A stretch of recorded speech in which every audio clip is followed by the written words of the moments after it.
still asking everyone in a half-mile radius to stay inside for now with their windows closed, just in case any propane does spill. And right now, we are going to take a listen in to this news conference as it begins. Everybody, a status update on what progress we've been making so far. At this point in time, we want to reiterate, we still are monitoring the scene. We still are not picking up any signs of any flammable gases or any leaks from the rail cars related to the propane cars that are there. The rail company is bringing a lot of resources in currently to help facilitate getting the cars upright and then also repairing the tracks. So they've been doing quite a bit of work down there with that. They've got now 3 cranes, several excavators, bulldozers, and a lot of other equipment in sight right now, working to get kind of the scene mitigated. They have started separating some of the cars out and getting some of the cars upright, so that is that process is starting to take shape. It's still a slow process. It's still going to take probably a few more days, but they are making good progress on starting to get things kind of making the site kind of a workable area. But we are just recommending, also just asking the public at this point in time also is to try and stay away from the area. We have had a few people try to wander in and get close pictures. We're just asking people to just try and respect the fact that while everything is safe and stable right now, there is always that potential of an accident or something happening. And so we want to ask people to please maintain that safe distance away from it. So if you can get up and see the rail cars, you're probably a little too close. So at this point in time. Any questions from anybody? It's still in effect as like a precautionary measure. So again, if you had to go out to your car or pick up the kids, and it's just a matter of today is not a good day to be making snowmen outside or playing outside. Keep the windows closed. If you're going to be home, just stay inside. Sorry. Yeah, basically going to the weekend, so like I was told to stay home. That's what the windows were. What are those precautions we should be taking? Since the weekend is going to be. Yeah, I mean, fortunately the weather's going to be fortunately for the stay in place order, but not for us scene operation. It's going to be bitterly cold, so hopefully people aren't going to be having that many windows open. But again, just one of those. It's just not a great weekend to be doing hiking or yard work and things like that. If you're going to be home, stay inside the house. Would be recommended. I have a question. Sure. Big police company that Homeland Security is involved in, what is their role in this? I would have to check with Home State Police.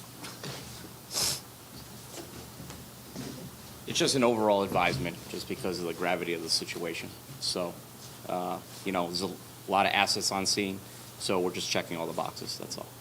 But that's it. They don't suspect anything? Not at this time, no. But the investigation is still unfolding with the FRA as well as the local railroad. One more question. Do you know how fast the train is going? We do not. The railroad is kind of, at least from the leash, is kind of rare, so first I have a discussion here, and kind of have a law. I'd have to refer to the railroad authority, but it is an active investigation at this time. In terms of the environmental aspect, the rivers nearby, and how we think that contain? Yes, so we're constantly monitoring and metering that right now. We haven't detected any products at all.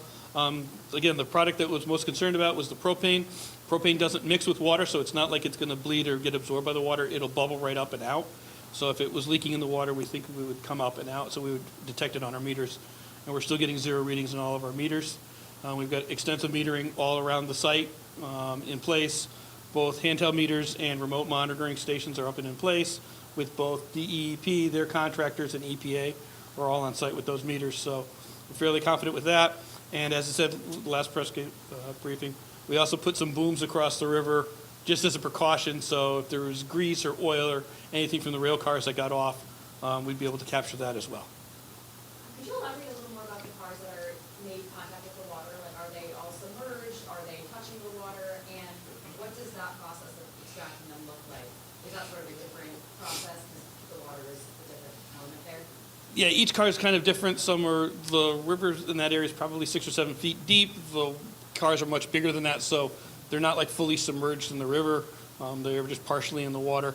And it also depends on which car. A lot of them, it's like one end of the car is in the river and things like that, so they can grab onto it from the other end of the car and lift it and pull it out the other way. So that's what they're trying to work on. Is that, do you guys like prioritize if the water cars come out first, or like, It's actually making access into it, so it's more of a scene management. It's like a big jigsaw puzzle. The ones that we might want to get to first, we can't physically reach, so we've got to kind of make a path in, and that may mean getting some of the less damaged cars out of the way. And we know nothing has changed, so everyone is safe, the two people that were involved, they did call 911, but what exactly happened at that point, do you know? I mean, I'm just trying to learn as well. Yeah, I haven't talked to the engineer or the conductor of the train. I know the investigation's still ongoing, so I haven't had a chance to talk with them. I got the other end of the 911 call, the dispatch saying, come on, help, and that's what we've been doing ever since. So we're not clear yet on how the derailment just happened? Correct. Yeah, that's still under investigation. I know the Federal Rail Authority and the railroad are cooperating together on working on that. when do you guys expect to sort of have more information on that? I don't know, if the report is required or how that works. I don't know how that time frame works. I'll let you. Brian McLean with New England Central. Until all the cars are picked up, it's going to be an active investigation, just until we can see all the tracks, see all the cars, and get a better look at everything and assess everything. And then, because obviously this is blocking the railway, are there other freight trains that are impacted, like trying to use this path? Now, luckily we can detour traffic. There's really no impact to, rail shipments, rail customers, so. Where were you guys going to or wasn't initially with any sort of changes? We have an interchange with another railroad, the Providence and Worcester Railroad. So most of the cars were going down and being handed off to another railroad. What sort of protocol when something like this happens for the operator and the engineer? Obviously, they call 911. Just curious if you could elaborate more on, like, if the train derails, what the training is like for those individuals. It's good that they're okay. Just like I'm curious how that all works. Sure, yeah, we go through extensive training, all of our employees do. They immediately call 911, get down, assess the situation, and then wait for professionals like DEP to come in and, check things out and kind of work through the whole scene. How did the conductor know, I mean, this is a large amount of cars. How did the conductor know that there was a derailment so many cars back? So the train, what happens is the emergency brakes are initiated. The train will come to a stop. The conductor can get down, safely start walking the train. He has a manifest of the cars in the train, kind of checks them one by one, and then obviously gets back and, in this case, found the derailed cars. So emergency braking just happened, and so why did this big, then he has to stop and figure out why. Exactly. Why did the train stop? I have a question too. In each train, is there any sort of a computer system, like a digital thing that tells them, like, if any of the cars get derailed? Like, obviously you said the brakes can be an issue, but is there like a computer that tells them? There's not. It's just the airline that runs through the whole train. Obviously, if that gets disrupted, in this case, car is obviously derailed, that initiates the emergency brake, stops the train, and allows our guys to assess. I know Mansfield did, I don't know if it's disaster declaration, I forget the exact wording, but could you sort of elaborate on maybe how that process is going? Perhaps maybe how much money this is costing, whether that's state, local, federal, anything like that?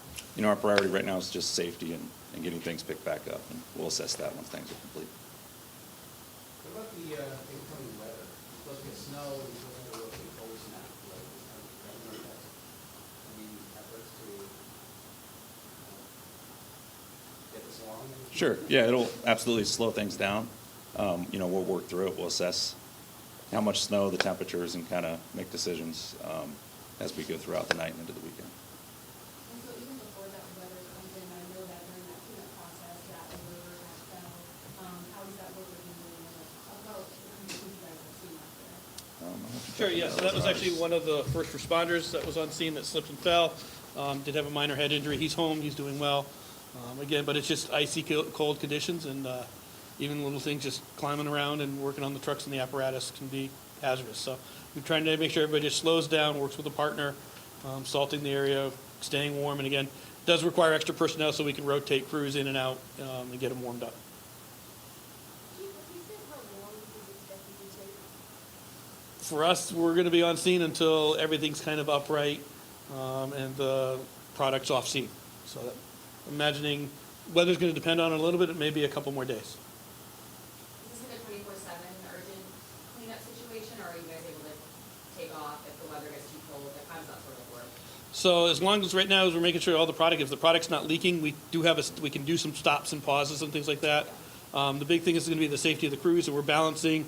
Do we want to work through the night to kind of get ahead of the snowstorm, or do we want to pause? And we're also looking at making sure that the crews have adequate time to have breaks and a rest and things like that. I know you guys had like 100 first responders here last night. Is that still the number you guys are working? We've whittled it down quite a bit, so we're probably down about 20 to 30 on our side, and then but now the rail company's probably got 70 people easily on site that are doing all of their part. So it's still a very active, very busy scene.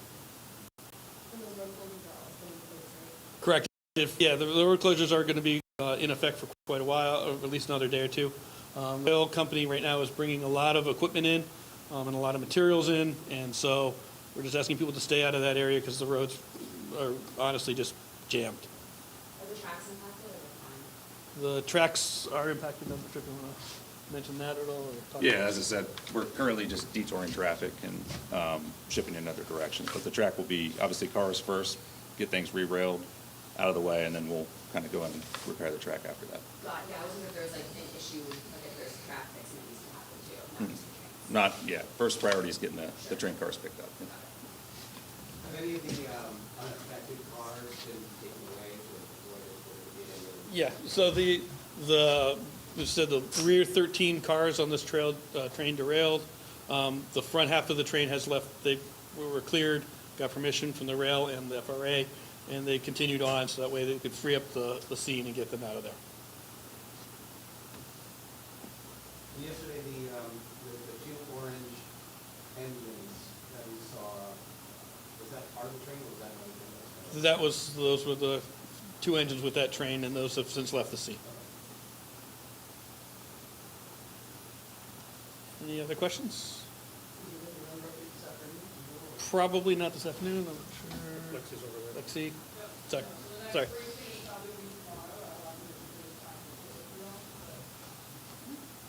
How are all the responders doing working on this goal? They're doing it in pretty good spirits. I think they're holding up pretty well. Again, it's just a matter of taking the time, rotating, and we got some like warming tents set up and some trailers with some heat on. And we just got a canteen, actually Providence Canteen just came in to help get some hot coffee and beverages and things like that. So it goes a long way to help out. Thank you very much.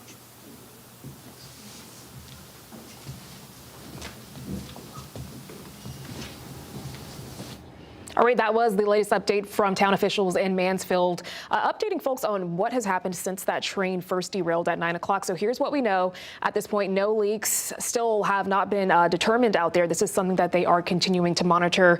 The shelter in place will remain in effect out of an abundance of caution just to make sure folks are safe in that area. Now, earlier this morning on the Fox 61 Morning News, we did have a live look at several cranes at the site of the derailment and heavy machinery. Those crews out there are working right now to try to get some of those train cars that were impacted overturned and get them back upright this morning. The official there said that is expected to take a few days. The railroad company is also bringing in additional crews to help with this. Now, they're asking folks to stay away from the area. They have reported seeing some people trying to get an up-close look at the situation, but they really say that it's dangerous because of the conditions out there with the snow and ice, but it will hamper what crews are trying to do out there to get this scene cleared up. Now, as far as assessing the potential for leaks, they have put some booms placed in the river there just as a precaution. Right now, we do know the Federal Railroad Administration investigation is still unfolding exactly how this happened. But in the meantime, and you can see here on your screen, road closures are expected for a few days as crews will continue to work to get this cleared up. We will have more for you later this evening on the Fox 61 News at 5 and 6. You can also stay up to date on fox61.com.